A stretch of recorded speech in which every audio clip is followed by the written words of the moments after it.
Cabinet Secretary for Energy and Petroleum, that is Davis Chirchir, has written to the newsrooms and says that in as far as that deal is concerned, he has given a chronology that on the 1st of March, the government of Kenya invited bids, and he gives the background that at that time, the country had been suffering from the challenges of accessing the US dollar that is required to pay for fuel, which is about $500 million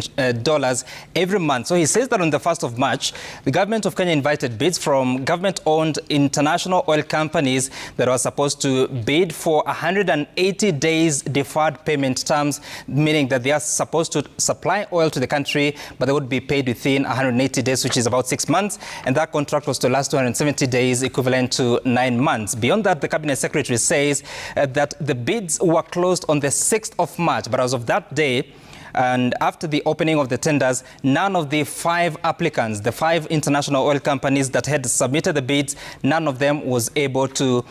meet the bid requirements, and therefore they were termed to be non-responsive, and therefore the government was looking for a different alternative, which is embarking on a direct negotiation with state-owned oil companies. These are state-owned bidders and their governments in what became to be known as a government-to-government deal. So there are some MOUs, memorandum of understanding, that was signed with Saudi Arabia and the UAE, of course, through their respective governments. Beyond that, the Cabinet Secretary says that on the 10th of March, remember the closing was on 6th of March, opening and of course determining that they are non-responsive. 4 days later, the government of Kenya signed master framework agreements with these organizations, and these are the ones that were selected: Aramco Trading Fujairah FZD, that is Aramco. There was Abu Dhabi National Oil Company, and there was Emirates National Oil Company, Singapore, that is ENOC, and all these were engaged in a G2G arrangement, again for 180 days of credit terms in terms of the supply of oil to the country.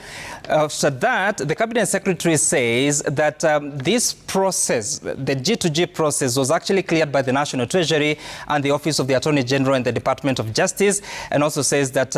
all the signed documents are public documents because they've been supplied to different agencies, including, at the moment, there are some court cases that he says that copies can be found there, but also says that the House committees of the Senate and the National Assembly are well versed with this and they are very satisfied. He also says that in regards to something else that was raised by that statement by the Azimio leader, that these IOCs nominated their local partners in the country, that no government officials involved in identifying these partners in the country, and the ones that are doing this business are Gulf Energy Limited, Galana Energies Limited, and Oryx Energies Limited. They're the ones that are receiving the oil and, of course, distributing to the other oil marketing companies. But he also says that in the controversy about the pricing of fuel, because people have been saying that the international prices are coming down, but in the country they are not. He says that the current fuel pricing is based on the September charges in terms of the oil that was sold in September, which landed in the country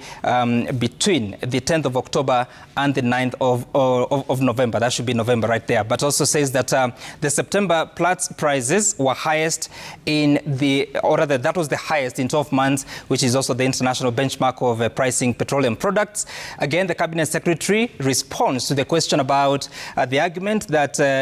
Uganda has decided that the Uganda National Oil Company will be the one that is handling these processes of importing. But he says that currently the Northern Corridor is still the most competitive for Kampala, and of course some more countries in the region saying that they cannot use the Central